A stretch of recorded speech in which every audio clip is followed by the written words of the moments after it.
Is it healthy for the current landscape of social media to remove one of the biggest players? If you're deleting a town square that has 200 million Americans talking every day, you're preventing them from expressing the right of free speech. I'm just astonished at the efficacy of it, right? Because I don't know about you and I, but if you tell me like, oh, you voted for a guy, it's just because you saw videos on TikTok, I'd be like, this is ridiculous, right? People make educated decisions, right? Do you think there's an argument for more data privacy regulations in the US? Knowing that with the threat of TikTok being banned, the number one app in the US for days on both the iOS and the Android store was RedNote. Welcome to the Ready, Set, Click podcast, where we talk digital marketing strategies. Grab a coffee or something a little stronger and settle in for this episode. Welcome everybody to Ready, Set, Click. Today we're not with our usual host, Paul Kahn. He's on vacation, but I'm joined with Vivian, my co-founder at Upfluence, who is an expert and a PhD on influencer marketing. So Thanks for having me, Kevin. Full respect to you, Mr. Gans. We are discussing today a very important topic. We're discussing the topic of should TikTok get banned. I think a lot of people talk about will TikTok be banned, but the bigger question is should it be banned? Well, my answer definitely leans towards the no. It should not be banned. I think TikTok has become too important to millions of Americans as a source of income.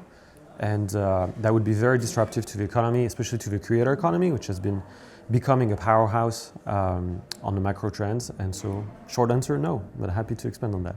So my take on this is you have multiple questions that arise, right? You have a question of basically the role of social media in society today, like how powerful they are or they should be allowed to be, right? And I think Europe has made a pretty interesting stance recently. Yeah. I'll get back to this later. The second question is the livelihood of what is basically small businesses. You and I, every day, we work with creators in the entire world, right? They have, businesses, they have employees, they have video editors, they have agents. If you shut down TikTok, you're putting probably close to 100,000 creators out of a job, right? In the US today, there is 1 million creators on TikTok. Wow.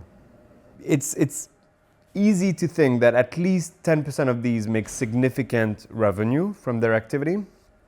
I don't know if it's 100%, fully financed their life and their full teams, but even in our business, like the actual work of brands, like just being able to partner with these guys, it's a lot of money we send that way. Absolutely, and also considering e-commerce companies. TikTok, I think, generates $50 billion on TikTok Shop in GMV, which is huge. And I would assume a lot of this percentage, a very high percentage of this is allocated to the US because TikTok Shop is not live everywhere in the world. And so not just the creators, but also a lot of advertisers, a lot of e-commerce company, pop and mom shops will be in big trouble. My last point is it healthy for the current landscape of social media to remove one of the biggest players?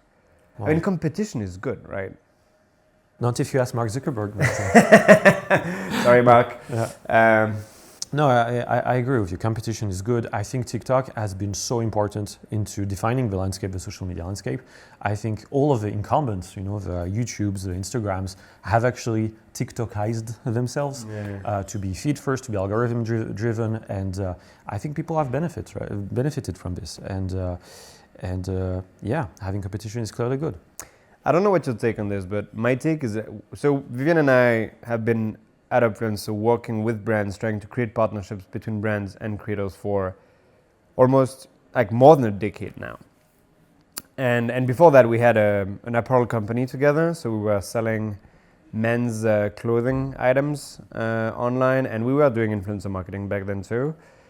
And I feel like the minute TikTok appeared in the world of the influencer marketing, in the influencer marketing landscape, is the minute everything got a little more interesting for creators, for brands, for us as a company in the ecosystem. What's your take on this? Yeah, I think so. A couple of things.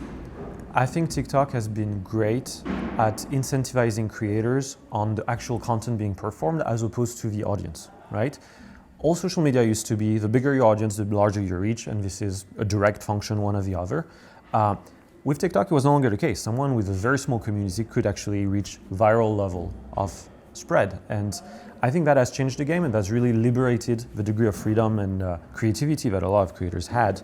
I would say that's item number one. Item number two is, I think we shifted from an expertise-driven content to an entertainment-driven content as well. I used to be, I'm great at fashion, I'm doing outfits of the day, and you can shop my content, to, hey, let me do some crazy dance, which includes some outfits, and you can shop them also, right? But it became really entertainment first, I would say. And these two changes, I think, have dramatically shifted the culture to the point where, thanks to TikTok, I know about sea shanties, right?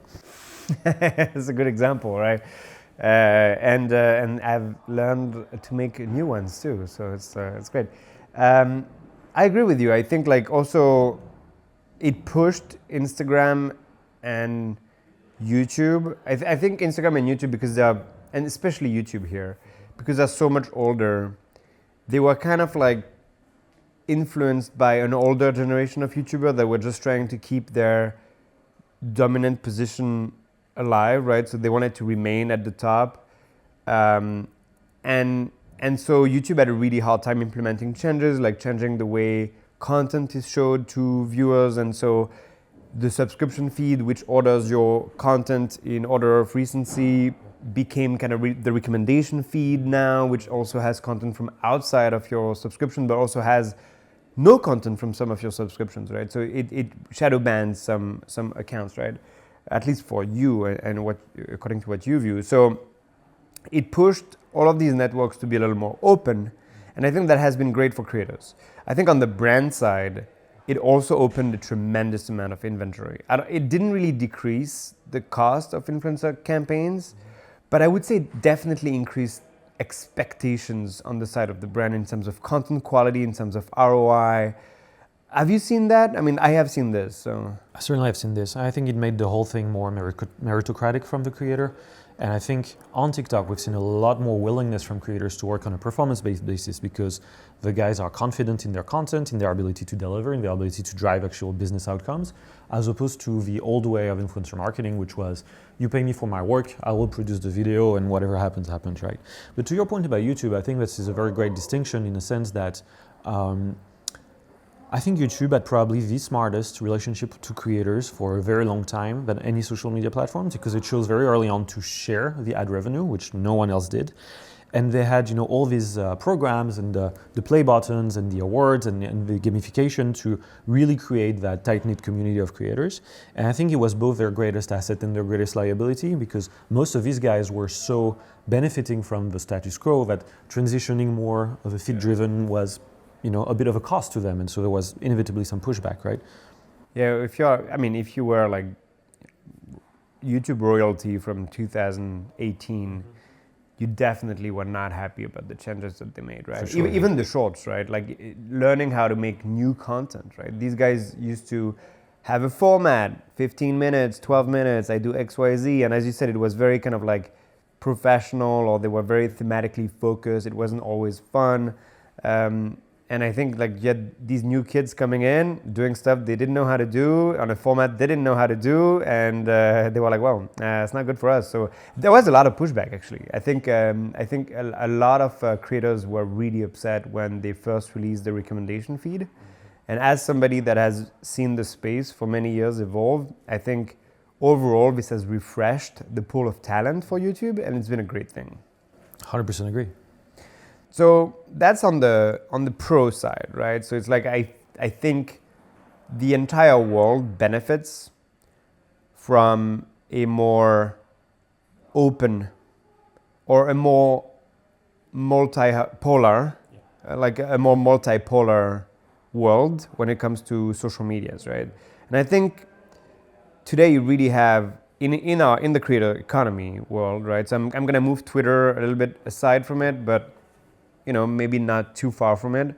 In that space, you have really 3, maybe 4 social media, depending on your space, that are relevant. You have Twitch, That's the last one, right? If you're in gaming, it's pretty relevant. You have Instagram, you have TikTok, and you have YouTube. And on Upfluence, like our customers, in 2018, 95% of our queries to find creators were Instagram, 5% was YouTube, and TikTok we didn't have. When TikTok came, TikTok became 5% more. So it was 90% Instagram, 5% TikTok, 5% YouTube, and now TikTok and Instagram are even, and YouTube is third. So I think it's like something like 40, 40, 20, right? So clearly the world has changed. And in a way,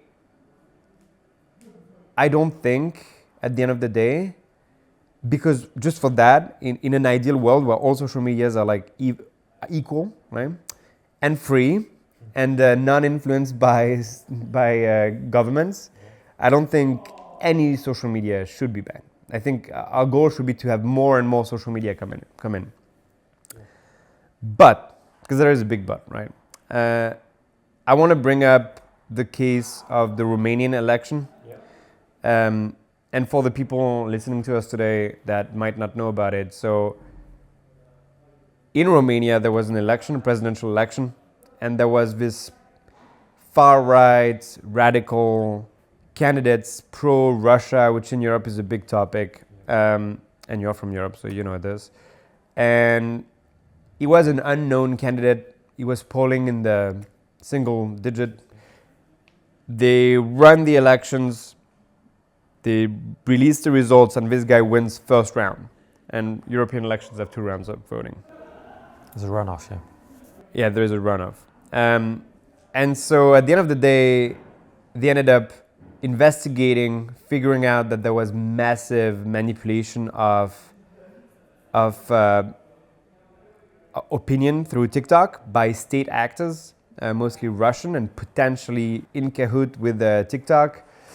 And just to give a sense of like how that was seen, and I think it's really interesting because it's open network, so anybody can view the data. There is a nonprofit called globalwitness.org that actually decided to create a bunch of new accounts on brand new phones, create using brand new emails. They go on TikTok and they spend the exact same amount of time to view the exact same amount of posts from one party and the other party. So Călin Georgescu is the guy that ended up winning thanks to TikTok push.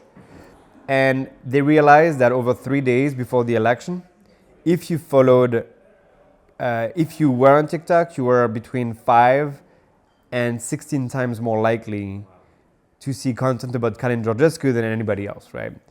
So people are going to be like, oh, this is conspiracy by TikTok to push political content. And maybe, right? But not necessarily. It could also very well be that other state actors, like Russia, just understood how the algorithm worked. And the algorithm is meant to be biased. That's the entire problem of the algorithm, right? It's not here to be neutral, it's here to entertain you. As you said, it became entertainment. And so they probably figured out, and I don't know if they got help or not, nobody can know, right? They figured out how to push more content about one specific candidate that was pro-Russia, pro-alt-right. And I'm just astonished at the efficacy of it, right? Because I don't know about you and I, but if you tell me like, oh, you voted for a guy, it's just because you saw videos on TikTok, I'd be like, this is ridiculous, right? People make educated decisions, right? Yeah, right. But of course, it's not what happens. It's like a lot of people just make last minute decisions. And if they liked somebody or they have been misled or misinformed one way or another, of course it's going to be. And on the survey, so they launched a survey on that election in Romania, and 72% of people that voted for him, of overall people, said they had seen content about him and they remembered seeing content about him on TikTok. Is that crazy? Spread. 72% of people. So the impact of a social network on democracy, on freedom of speech, on the ability to, not influence your people, right? Because who controls that network is the big question here. Yeah. So here's my question for you. How different or how on steroids is this use case compared to the Brexit use case and the 2016 presidential election, with, Facebook instead of TikTok, but, virtually the same ingredients into this, right? I think fundamentally they're the same problem. I don't think the scale is that much different. I think what's going on is China is behind ByteDance, who owns TikTok, and China has been known to be a global geopolitical headache for the West. They are a very controlling state versus an open democracy for the US and Western Europe. So I think these are mainly the difference, and I think what people fear is not so much necessarily right now TikTok, it's what happens 5 years from now, when even more users have TikTok, when even more people view it. And fundamentally, compared to Facebook, there isn't much difference, but I've heard the other argument, right? I've heard compared to 20 years ago or 40 years ago, where you had major newspapers and you had like sometimes rich billionaires like owning the newspapers, it was the same, right? Well, what do you have to say to this? Yeah, so funnily enough, in TikTok Supreme Court conversation, that was one of the theoreticals they were looking at, saying how different is this as a foreign intervention concept? How different is it from Jeff Bezos getting his kids kidnapped and the kidnappers actually applying pressure so that the Wall Street Journal that he owns ends up printing some anti-Taiwan stuff, right? So it's virtually the same mechanic, right? I guess the difference is how many levels removed of crime do you have to put to actually make that degree of pressure happen, right? So that's an interesting one for sure, yeah. But what do you think? Like, for me, there is something fundamentally different in the fact that, as we discussed, there is maybe 5 or 6 platforms if you include Reddit and Twitter, and these platforms are owned by 6 people. Yeah. And whereas in the past you had like thousands of local newspapers, national newspapers, and a newspaper that was in France would not have a presence in the US, would not have a presence in the UK, so you never had really foreign interests, or at least it was much harder for foreign interests to actually disseminate and start controlling these medias. That's right. So what does it mean for the US then, that only American corporations can own this kind of social media? Here I see sort of the divide being a quote-unquote foreign adversary with China. What happens if it's a gray, a country in South America that the US has acceptable relationships with, but Okay, acceptable. So not Venezuela, right? Not Venezuela. Like Argentina or something like this. Yeah, for example, right? Yeah. Though with the new presidency, you might actually argue that the relationship have just gotten a lot better with Argentina. But let's say a random country, and would they be allowed to have a successful social media platform in the US? Would they not? Where do you draw the line? It's always the... So, and that begs the question, right? Is the issue where the app comes from, or is the issue the governance? Right? Because that's the proposed solution. So we're recording this. This is Tuesday, January 21st. So Donald Trump got inaugurated. Yeah, yesterday, wrote an executive order to let TikTok exist in the US after his investiture. And what he wants basically is a 50-50 deal, right? And open governance, right? So having 50% of American governance and in collaboration with the Chinese. As somebody that knows how company work, I have a really hard time understanding how that's going to change anything. What do you think? I don't know how that will change anything. I don't know how feasible that is. We own an American company. We have foreign investors. I can tell you the nightmare was to file paperwork to have foreign investors in an American company as a technology company that has algorithm and everything. I assume this is this times 100 in China, right? This is going to be a technology export to sell even shares of TikTok to an American buyer potentially, right? And actually this is what happened with the Oracle and Walmart bid in 2020, a few years back, when the Chinese government ended up saying no, right? For that very reason. And so it's a question of willingness. I know some parties have indicated some degree of willingness, but then there's the feasibility. You mean China is kind of willing with some people to maybe let it happen? Maybe let it happen. Elon Musk. That's what I heard. I was getting to that, the feasibility. And then the question that poses is that, who acquires? Someone who has skin in the game, Elon Musk, or Zuck, for better or for worse. No way you'd let the same person own Instagram and TikTok. If the guy who owns, Twitter will own TikTok as Yeah, well. Twitter is a small network. Not that I think it would be great for him to own. Ideally, it's a group of people or a more like creator-led initiative like Mr. Beast or something like this. I would be actually down to see that. That'd be really interesting. I'm a creator guy, right? I love creators. Like we built our lives on the creator economy. But yeah, I mean, like I'd be really down to see that happen. It would be interesting. My issue is like if you want this to work, then that means you need oversight and governance specifically on how the algorithms work, are updated and maintained. And I wonder, as you said, if China is going to take the bait here, because it's like, you have to think about it. It's been 20 years and nobody has ever seen, I mean, in the public, the Google search algorithm. True. And what you're asking TikTok to do is like, yeah, guys, we don't trust you. So we want to see the algorithm and we want to be controlling how it's going to be updated and with the control. And I feel like it's such a big double standard. And I'm not pro China or TikTok or anything. It's just like, given the historical stance of the US on these topics, it's really hard to believe that they just want to do this. But I mean, they already have, right? In a way, but... Yeah, for sure. And at the same time, if you were to remove the algorithm from the purchase, all interest is out of the window, right? It's a ship of Theseus kind of situation, right? If you replace all the parts, it's not the same boat anymore, right? But so I read something interesting, that the valuation of TikTok as it currently stands is between $100 and $200 billion, which is going to bring the other question of who can purchase this. And without the algorithm, it's 50 billion. Not surprised. And which is kind of crazy when you think about it. Just one piece of code that recommends the right content to the right people using the right inputs is worth 150 billion. Like I'm taking the higher end of the range, but I would argue it is worth the higher end of the range, because I think TikTok in 24 is 20 billion in revenue almost.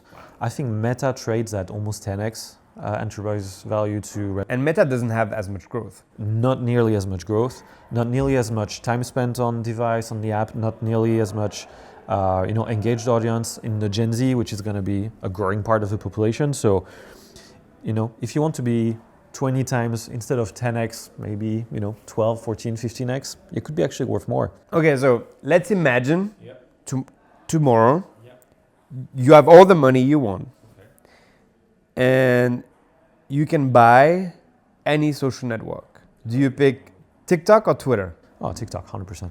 Do you pick TikTok or YouTube? My heart goes to YouTube, but intellectually, you gotta go with TikTok. Okay. Would you even buy TikTok over Instagram? Yeah, I think Why? so. Growth, like everything we just mentioned, right? Growth, the demographics are people using, the time spent. You have the largest ad inventory in the world potentially. And they have the social commerce play, which I think is huge, which Instagram has shat the bed with for years with Instagram checkout. TikTok is nailing it. They are becoming a credible threat to Amazon even. And a partner at the same time. And a partner at the same time. You're absolutely right. There are integrations live with Buy with Prime and all this cool stuff. So honestly, I would go with TikTok. Would you go with Instagram? Just for the trend of growth, probably not. But my last one was, would you take TikTok? And I'm going to break your heart here. You ready? Will you take TikTok or Reddit? Oh, don't do this to me, man. It's hard because both have really good growth. Yeah. Both we love to use. The magnitude is different though, right? Yeah. What's Reddit's revenue? Do you remember? It's small. It's like it's small. It's like nowhere near TikTok. But I just like, it is such a beautiful product though, as a UGC platform. And in the era of AI and stuff, I think there is a lot of cool stuff coming. For sure. So, do you think that actually could be the play? Because the US, even the Biden administration, but I would argue the Trump administration even more, sees the AI as a bit of an arms race. Do you think they could see TikTok as a training ground for a very powerful AI, which could be opinion manipulation at play and become, this way to basically nip it in the bud? I've never really believed personally about the data argument, just because if you look at who makes, you look at the top 3 company in AI today, and you have basically ChatGPT at the top or close to the top, then you have Anthropic with Cloud, and then you have Google Gemini, let's say. I think in the benchmark that's about this. It changes, but I mean, it's around there. And 2 of these 3 don't own data pipelines, right? So we know that they can just scrape whatever they want, and yes, it's expensive, but at the end of the day, if you want to find the data, you find the data, right? So in terms of generating the data, I mean, using TikTok as a way to generate data, I don't really buy it. But I think it's more like it's building, for me, it's really about like building a very dangerous entry point into the collective American psyche. And because the US has a very different view on these things than Europe, so the US is more open to anything, so less regulations on things, but we make sure that we don't let things too dangerous get in. And France is more like, or like Europe is more like a lot of regulations on everything. Like the European Union is known as a really difficult ground for companies to launch just because of these regulations alone. And it doesn't, and it's the same for TikTok, and Meta just got fined billions of dollars, and so did Apple, and so did Google, so they all get fined all the time because they behave American in Europe, and so it doesn't work, right? And so there is a real strong government that actually regulates all of this. And so do you think this is an argument? And then I'm going to answer my own question, but I still want you to My favorite kind of question. And the most European question of the conversation. Do you think there's an argument for more data privacy regulations in the US, knowing that with the threat of TikTok being banned, the number 1 app in the US for days on both the iOS and the Android store was RedNote, which is basically Chinese app. Another Chinese app with crazy. even fewer guardrails and so on and so forth, right? So what do you think? I can answer your question without answering your question. Go So ahead. overall, I'm not a huge fan of, and I think in Europe we have seen a lot of regulations done for privacy, and as users, it doesn't change anything. Like I spend my days refusing cookies or accepting cookies, and I feel like it's the same as before except more annoying, right? Because I feel like you're trying to fight against a multi-trillion-dollar business model that companies need to survive, right? So advertising is just, you need to have better tracking, you need to better understand groups of users. So my question is more like, how can you mitigate the problems that can arise from that business model, instead of like, how can you destroy that business model, right? Which is basically what has been tried, like what European Union tried to do. So I'm not specifically a fan of this. If it happens, it's great. I think overall, I'm more in favor of people being able to sleep on their 2 ears, knowing that nothing bad is going to happen to that data, but that's me, but without the excess that you can find in Europe. It might be more of a telltale sign of the American public not necessarily being educated or not necessarily caring about data privacy. That's really what it is. Right? I think they just, Americans don't really care. And at the end of the day, that's what it is. Like, I think Americans much better understand the deal, right? You get something for free, and in exchange, we push you ads.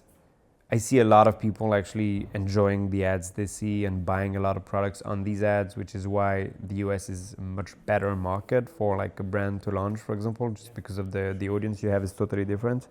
So not to paint a completely clear picture. So my take, and to answer your question about should RedNote is RedNote a better option, really, right? Which it totally isn't, right? It's like it's a state-controlled or quasi-state controlled by China, like social media app that has full censorship on, and users are starting to realize that they're getting censored, and they're like, what is this?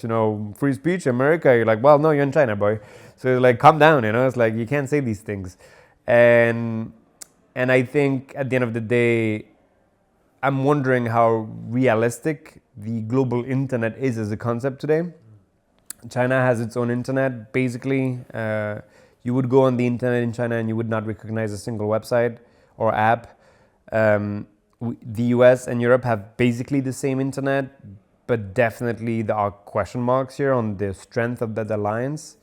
And then you have other countries like India that already banned TikTok and already, showed that they won't let foreign influence happen in that country, or Russia that has another internet, right? So I think you're going to have fragmented internet with like distant connections in between internets with an S. I think that's more like what's going to happen. I think at the end of the day, they won't let China or Russia or any adversary on a geopolitical scale have access to their internet.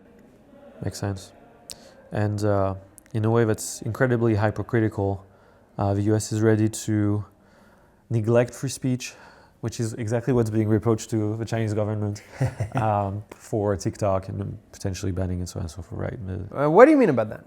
So, because the US has never been caught like censoring. no, you're right, but that was the entire Biden's argument, saying banning TikTok would be a violation of free speech, right? Yeah. The Supreme Court did not agree with that, but that argument has legs, right? If you're deleting a town square that has 200 million Americans talking every day, you're preventing them from expressing the right of free speech. And so, whether or not this is a sufficient argument to outweigh all the other consideration, everybody is entitled to their opinion, but that was the case. And so the government, and specifically the Supreme Court, sided with the fact that no, this is not a free speech violation, but at the same time is being very critical of the Chinese government being censoring and so on and so forth. So I just was amused by that a little bit. Yeah, and I think even economically, and we broached the topic briefly, but at the end of the day, these are town hall is a really good metaphor for it all. And I think as any village, you have people that work in it. You have people who have made their entire livelihood out of it. It's usually younger people who are more at risk of struggling on the job market. And I think if you destroy TikTok, you're literally putting hundreds of thousands of people out of a job.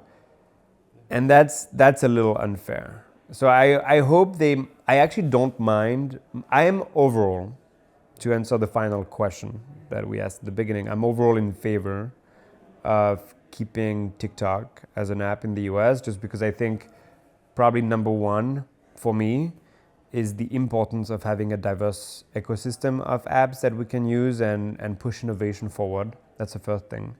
The second is that I don't know right now how impactful TikTok itself is and how influenced they are. I think they're being careful.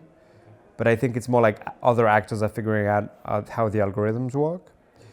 And my third point is really about like making sure that we don't destroy a generation of people that have found their dream job and are going to end up completely devastated, right? I don't think that's fair. That's my top three on the reasons to keep TikTok. And I think having a 50% split with dual governance and some rules around algorithm changes, I think that could be enough.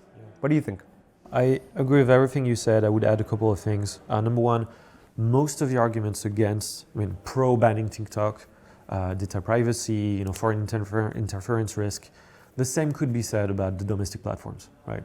To a degree or another. To a degree, yeah. Yeah, exactly. So singling out TikTok in that sense exclusively boils down to China and national security. And I'm just going to put a conspiracy theory hat for a second.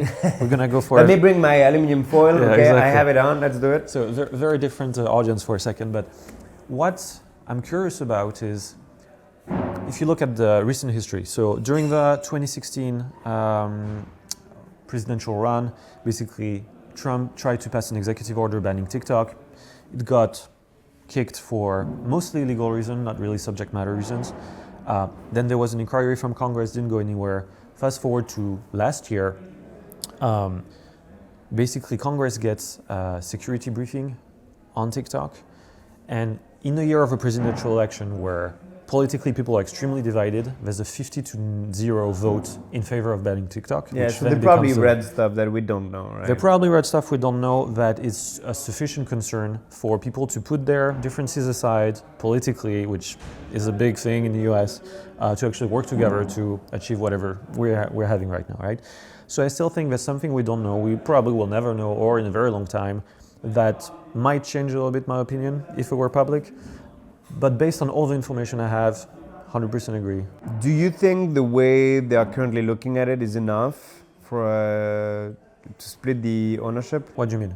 To have a 50-50 split of stock, do you think that's going to be enough to mitigate the risk of TikTok? I mean, there's always going to be backdoors, and AI, even with openness, it's still a bit of a black box. You know what you put as an input, you don't necessarily, the output, you don't necessarily what happens in the middle. So I want to say yes on principle. I'm not competent enough to give a clear yes. But I also know that removing the algorithm from any transaction would be just stupid and serving zero purpose, right? So my point is, and just to give credence to the US here, is like China did ban Facebook and YouTube and Twitter, and so all these free speech platforms don't exist in China.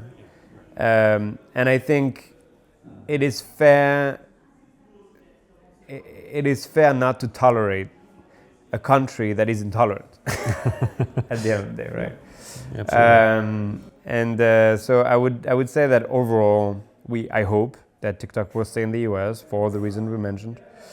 Are you hopeful? I am hopeful, but I do not know what the path looks like. If a transaction were to happen, I would be happily surprised, let's say, but I don't know how this can happen this quick and but then again, Trump is now surrounded by a lot of tech bros, and that would very much love a good app. They do love a good app, so you never know. And that's a perfect segue for my last bit for today. I planned a little something for you, Vivian. I wanted us to finish with wild speculation, as we do.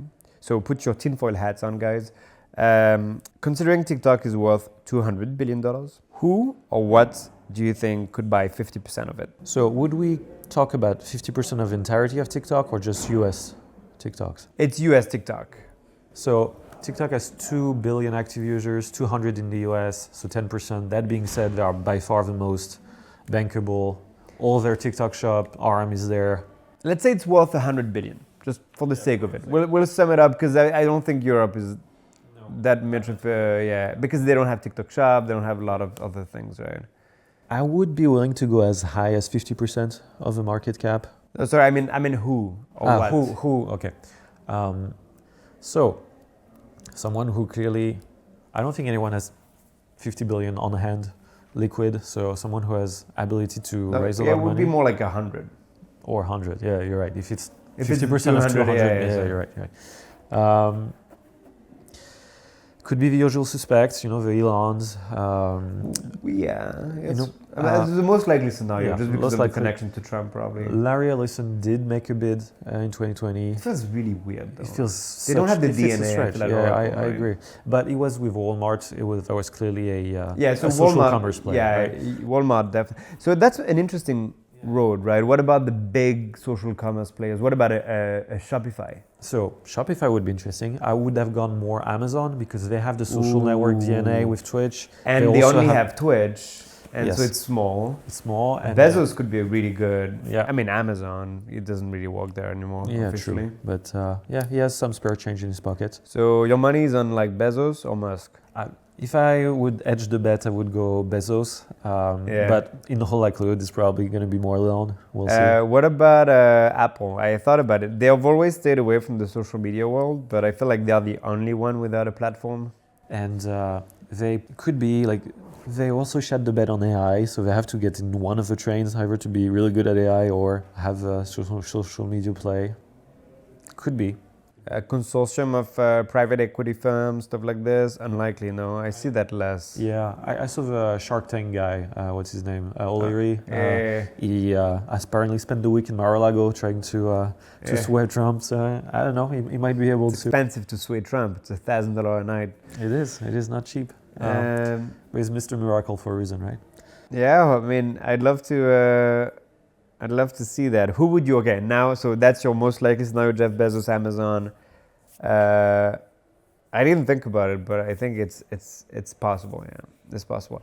What would you prefer to see for the acquisition? I don't like the direction Twitter has taken since Elon came on board. I understand, the business regulation, but there's no moderation anymore. The community notes is an interesting play. It's more like the Wikipedia sort of angle where people moderate each other, but like the Reddit way. The Reddit way to a degree, right? So, But if part of the concern of an unchecked TikTok is content moderation, and you remove content I don't think moderation, you're giving it the sort right of, person, yeah. defeats the purpose a little bit. Yeah. So yeah, wouldn't be, I don't think, the biggest fan of that. How about you? I mean, as I said, I'd love to see a big creator like grouping with users, but that's totally unrealistic. I think they could maybe get a seat at the board Yeah. or get some shares, but I don't think they take like $100 billion. Who is going to give that, right? No, even if you pulled all the money from the top 10% of creators worldwide, I don't think that would be enough. That would be one hell of a Mr. Beast video. Yeah, How I raised bought 100 billion. And that'd be it. Mr. Beast, if you're listening, go for it. Yeah, we're kudos, all for it. So that'd be my preferred choice, but unfortunately I don't find it realistic. And other than that, I would love to see an e-commerce company by TikTok. Shopify would be really cool. That'd be really cool because then all the combination of services between, like what I like about Shopify, because that's not Amazon, is that Shopify is not a platform you buy on. It's an infrastructure you build on, and so if your value as Shopify is also to give brands access to a community of creators, that's golden play, right, for them. So I would love to see that. And I think it would be great to democratize it. Well, that's it for today. Thank you so much, Vivian, for your time. I learned a lot. I had a ton of fun. Remember, for all of you guys, that you can listen to us on any platform where you can find your podcast, and we're on YouTube too, which is why we have so many cameras here. I hope that you learned a couple of things and spent a good moment with us. And yeah, we'll see you next time. Thanks for tuning in to the Ready, Set, Click podcast. Love this episode? Hit the subscribe button, give us a like, or leave a review. Until next time.